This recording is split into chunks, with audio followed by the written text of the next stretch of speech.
August 10th, 2023. It's 72 degrees outside, and I just flipped my compost.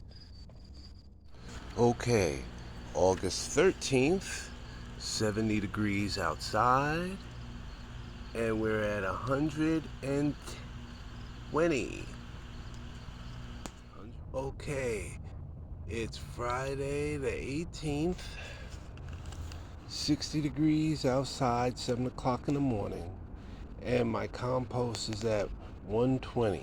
Okay, YouTube, it's the 24th of August, 4:30 in the afternoon, and I have to flip this bad boy.